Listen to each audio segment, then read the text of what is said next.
नमस्कार दोस्तों, कैसे हैं आप सब लोग। आई होप आप सब लोग ठीक होंगे। मैं अंकुर आज की जो वीडियो है वो 6 अप्रैल के ऊपर लेके आया हूँ। तो आइए देखते हैं 6 अप्रैल के दिन क्या क्या हुआ था। तो पहला पॉइंट है, बहुत इम्पोर्टेंट पॉइंट है, 6 अप्रैल 1980। 6 अप्रैल 1980 आज ही के दिन बीजेपी भारतीय जनता पार्टी की स्थापना हुई थी।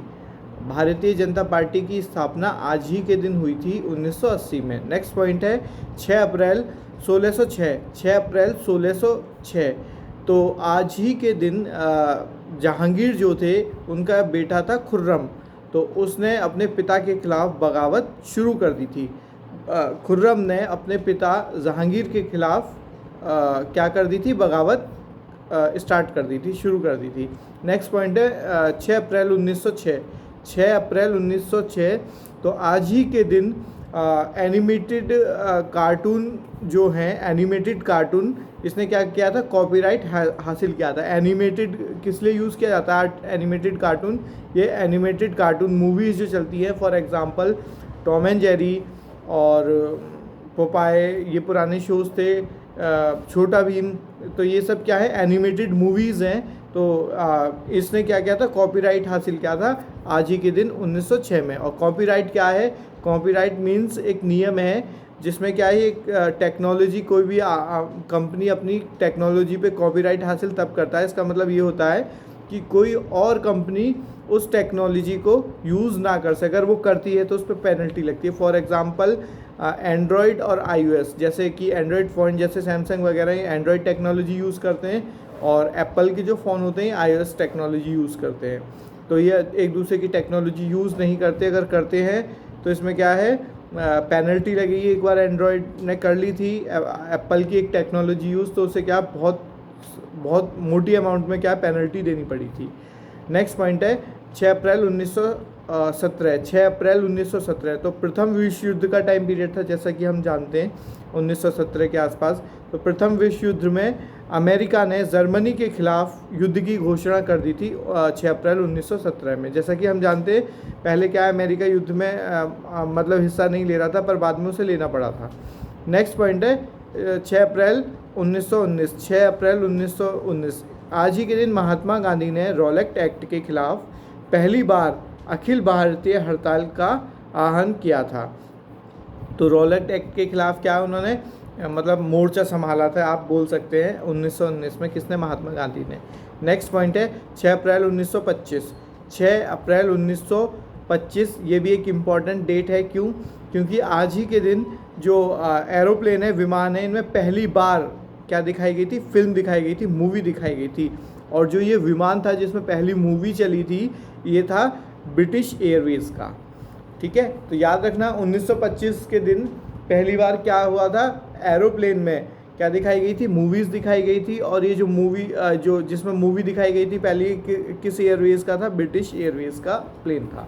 नेक्स्ट है 6 अप्रैल 1930। 6 अप्रैल 1930 इस दिन महात्मा गांधी को नमक कानून का उल्लंघन करने पर गिरफ्तार कर लिया गया था। मतलब एक नमक कानून था, उसके खिलाफ उन्होंने उल्लंघन किया था, तो इसलिए ब्रिटिश गवर्नमेंट ने उन्हें क्या कर दिया था, गिरफ्तार कर लिया था, हथकड़ी लगा दी थी। नेक्स्ट पॉइंट है 1942। 6 अप्रैल 1942 आज ही के दिन जापानी लड़ाकू विमानों ने पहली बार भारतीय क्षेत्रों पर बमबारी की थी। तो ये 1942 का जो टाइम पीरियड था, दूसरा विश्व युद्ध का, सेकेंड वर्ल्ड वॉर, दूसरा विश्व युद्ध चल रहा था।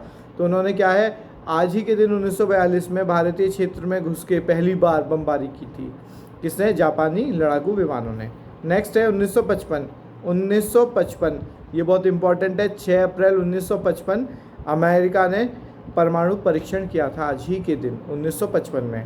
तो याद रखना 1955 में अमेरिका ने परमाणु परीक्षण किया था। तो अब अमेरिका ने जब परमाणु परीक्षण किया था तो रशिया कैसे पीछे रह जाता। तो उसके 2 साल बाद 6 अप्रैल के दिन ही सोवियत संघ ने भी परमाणु परीक्षण किया था। बोले ले बेटे, हम क्या तुमसे पीछे हैं। नेक्स्ट पॉइंट है 6 अप्रैल 1593 1593 इस दिन क्या था, मुमताज़ महल जो थी, मुमताज़ महल, इनका जन्म हुआ था। मुमताज़ महल कौन थी? जिनकी याद में शाहजहाँ ने क्या बनाया था, ताजमहल बनाया था। इनका जन्म भी 6 अप्रैल को हुआ था। 1593 में। और इनके जो पिता थे वालिद बोलते हैं शायद उर्दू में, आसफ़ खां, ये आसफ़ खां की पुत्री थी।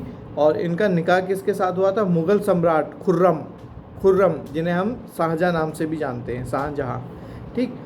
फिर है 6 अप्रैल 1886, 6 अप्रैल 1886, इस दिन उस्मान अली, हैदराबाद के जो लास्ट निज़ाम थे, उनका जन्म हुआ था। उस्मान अली अपने टाइम के वर्ल्ड में सबसे रिचेस्ट आदमी थे। उस्मान अली जो बताते हैं कि ये अपना पेपर वेट के तौर पे भी एक 400 करोड़ का हीरा था, उसे as a paper weight use करते थे। इनके पास इतनी दौलत थी।